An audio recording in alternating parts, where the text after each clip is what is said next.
Oh, no. Oh, my. Verstappen on the outside. Oh, I've gone wide. Verstappen still going. Hey, what's up, guys? Aarava here, and welcome back to a brand new video here today. And we're once again back on Assetto Corsa with the 2020 F1 Formula Hybrid car as we take on the 2020 Turkish Grand Prix. We're back at Istanbul Park. It's been a long, long while. The last race was 2011. It seems like an absolute age ago. I remember the layout somewhat, so I think learning the circuit won't be a difficulty, although I did say that about Imola last summer, and we found that circuit bits quite hard on this game at least. And then, as per usual, we're going to have a little race versus AI and see how the modern 2020 cars stack up around this circuit. Of course, we knew how they stacked up before in 2011, and years before that, it was a very different time for the F1 cars. This time I think it's going to be easy flat for that triple, what was it, triple left-hander or double left-hander? I don't know how many apexes there were at that corner, but essentially that was an actually challenging corner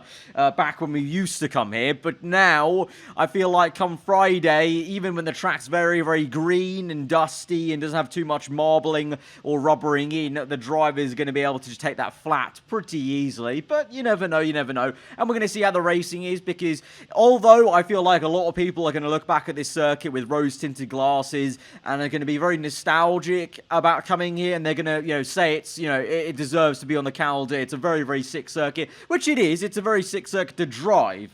But whether it actually produces good racing is very questionable. I doubt we're going to see an absolute corker on Sunday. I hope I'm proved wrong, but I doubt it. But let's see how it goes versus the AI here. That might give us some sort of inkling if this track is somewhat raceable in a race. But first things first, we're just going to see how it drives, well, just with me, just a single lap, do some hot lapping around here and see. But we've got a very nice mod. I'll put some links in the description. It's a really awesome track mod, and then we've also got a kind of skin on top of it, which gives us a bit of a modern feel essentially for the 2020 Grand Prix. You can see it looks a bit I don't know, just modernized. You'll see with the kind of sponsor barriers and some of the kind of textures and whatnot. But yeah, I remember this circuit. I remember left, and then we got right-hander, then down the crest, left, and then a big climb up the hill right before we get through to that very exciting section on the circuit. Very wide circuit,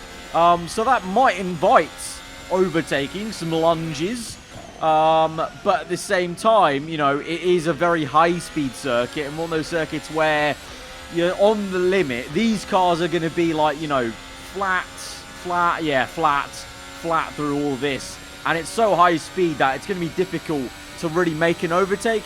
Somewhere like that, obviously. Maybe into corners like here, where, to be fair, actually, I've forgotten about how maybe tight that was, and then it opens up, and then we've just got a long, long straight. Maybe there's going to be some moves here. Hopefully so.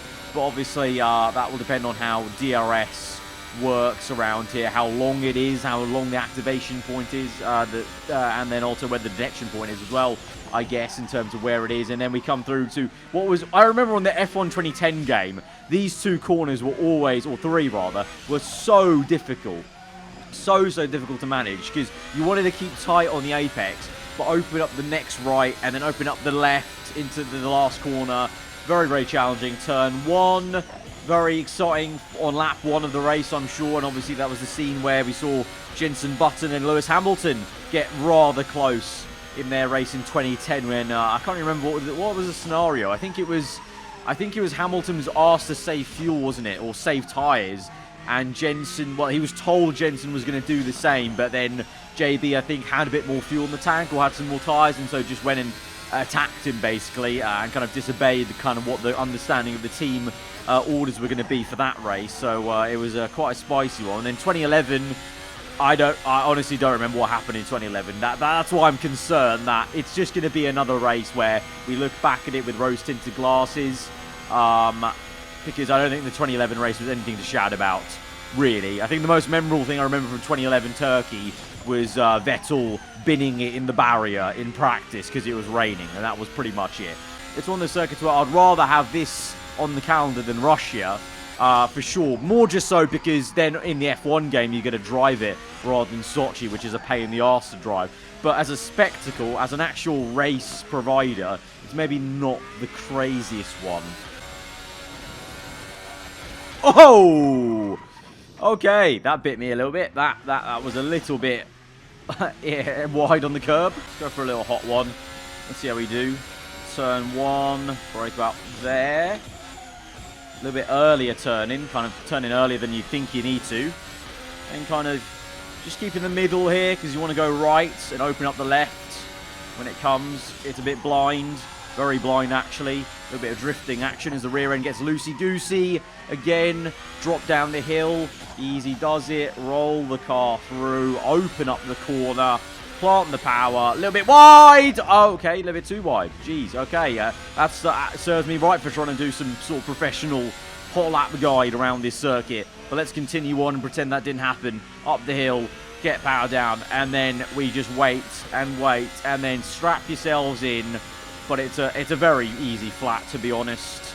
A little bit of a lift there for me because the line was bad. And to be fair, I think in real life, obviously, you'll definitely see them completely flat. But obviously, it's a bit of a different case on a set of Corsa because there's always some horrendous understeer with any open-wheel car in this game for whatever reason. And that left-hander was left and right, very, very easy. And then just a very long back kind of, well, it's not straight. It's like an L shape, isn't it? And this is where the Red Bull guys had some issues. Hard braking into a left. Keep tight on this apex. Open up the right. Then again, keep tight on the right because you want to then open up the left. And then chuck it in. And that's the final corner. Right. It's time to go for a race, I think. Okay, you guys know the drill by now. We've got a 5-lap race. We're last place. Let's see how we do against this grid and see if we can get some good racing around Istanbul Park. As per usual, 6 red lights here on Assetto Corsa. Here we go, the 2020 Turkish Grand Prix on a Wednesday, ahead of the real-life thing. And we're on the way. The usual kind of slow getaway a little bit from the AI. Take it easy to turn 1. Try and send it to the inside of a few cars we can. Oh, and there's a bit of an issue there. There's a massive issue there. Oh, okay. Okay, Norris is round. That's good. You'll notice the time of day is, well, it's quite early rise. You know, you can see the sun is basically rising. And that's because I've set the time of day to 10 a.m. And obviously I know local time, it's not 10 a.m. for Turkey. But the Grand Prix for us in the UK is at 10 a.m. And I just want to say I'm not ready for it. I'm not ready to wake up that early again for a Grand Prix. I'm not used to it anymore.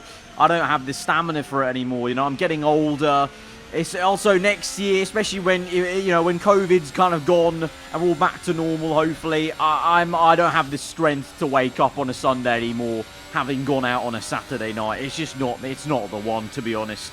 And I'm not looking forward to it, even this weekend, even though there's definitely not a chance I'm going to wake up even with a hangover, because obviously we're locked down in the UK, but still, I'm not ready for it. But it does give this circuit in-game right now, starting at 10 a.m, a very nice feel to it, actually. Yeah, why were they afraid of the sun going down at Turkey? It looks lovely on this circuit. The lighting looks sublime. Anyway, let's get on to the race. I've not been talking too much about that, but after a slow start with Norris's AI spinning round and apparently the AlphaTauri of Kvyat just pummeling the bollard, here we go. And to be fair, look at the AI racing each other as Sainz maybe tries one down the inside. We're going to see what we can do, give him some space. They cut the corner there. We get through into P12.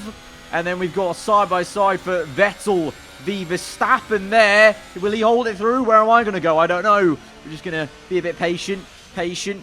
Round the outside, maybe. Yeah, let's try it. Oh, no. Rear end steps. And outside, around my outside. I've been done by the McLaren. We're neck and neck. Okay, maybe in this section we could actually get some good racing come Sunday, you know, because that's actually it's slow enough where you can actually dance a car around the outside as we do on Sebastian Vettel there.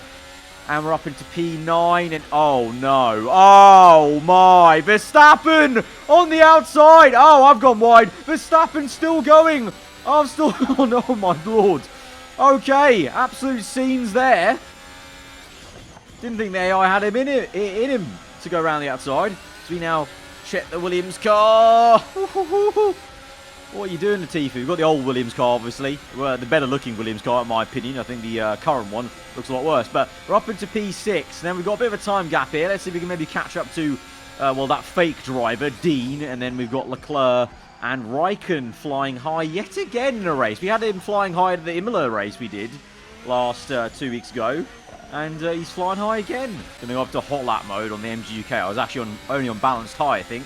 That was. So that gets some extra... Oh, extra power. Makes the rear end step out. Maybe not a great thing then.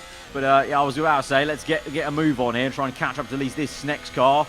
And then, I mean, to be fair, Leclerc's only just down the road. And we've still got 3 whole laps left, including this one. Or 2.5 really, as we're halfway through this one now, sort of. As I try and wrestle this car through. That section's going to be pretty nice to watch, the guys go through, because it's a very technical section of placing the car correctly. And then here, big dive down the inside, squeeze him out. Oh, he keeps his foot in. He's still there. He's still there. We squeeze him out, and we've got it. Right, can I actually take this properly now? Flat, no lifting. Take the right racing line. There we go. A little bit on the curb, not too much. And that's easy flat. Very, very easy flat.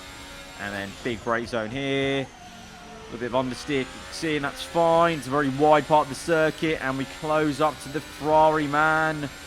No DRS, I don't think we have. Do we have DRS? Yeah, we do. Okay, yeah, there I can see the lights flashing that I've got DRS open.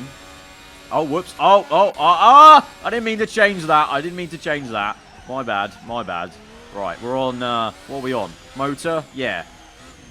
Battery, yes. I think that's what I want. Right, we're into P4. Can we get P3 and get the podium here? To be fair, 3 and 2 are right up the road. If we could get P2 here, I don't know where P1 is.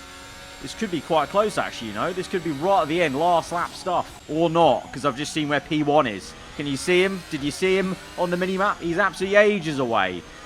It's Hamilton's AI. No surprise. No surprise. No surprise that he's so far away. Right, we can get Albon and Kimi. I'm sure Albon's got a nosebleed being this high. Right, here we go. We're going to go for it. We're going to go for it. Oh, no. Oh, no, I killed Albon. I killed Albon. I really hope I didn't just jinx him for Sunday. I really hope that doesn't happen to him, but oh no. Right, take 2. Let's we'll try and Raikkonen. I'm going to try and size up a move on the outside. And that will be potentially the intro to the video, you know, where I have a little clip of excitement at the start. That may be it. So we're going to try and set up the move. I don't think I've left too much time on the table here. I'm not going to even catch Kimi. Oh, what a fail. What a fail. We're not even going to catch him by the triple right-hander, but we're still going to go for it. Full send. Oh, yes. That was a real aggressive take of that one. That was a real aggressive take. Right, we couldn't get him on the triple left. Instead, we'll do him around the outside here. Come on. Yeah. Oh! Curb gets away from me. Hamilton is going to win this easily by 9 seconds, which is accurate to real life, I feel, or maybe even more. But we overtake Raikkonen, cut across him, and don't crash with him like the Red Bull cars, although he is there on the outside. And I'll go a little bit deep. He's going to undercut me, I think. But we're going to hold it station through the last few corners, and we come through to finish our 5-lapper 2020 Turkish Grand Prix. Fun track to drive. Obviously, already knew that was going to be the case, but just proves the point. And you know what? Sector 1, some good racing, and Sector 3 with DRS could be a potential place for some nice action. So guys, if you did enjoy that one, hit that like button. Let me know what you thought in the comments below. If you're on your around here, then do get subscribed for weekly Formula 1 content. I'll see you guys next time. Goodbye.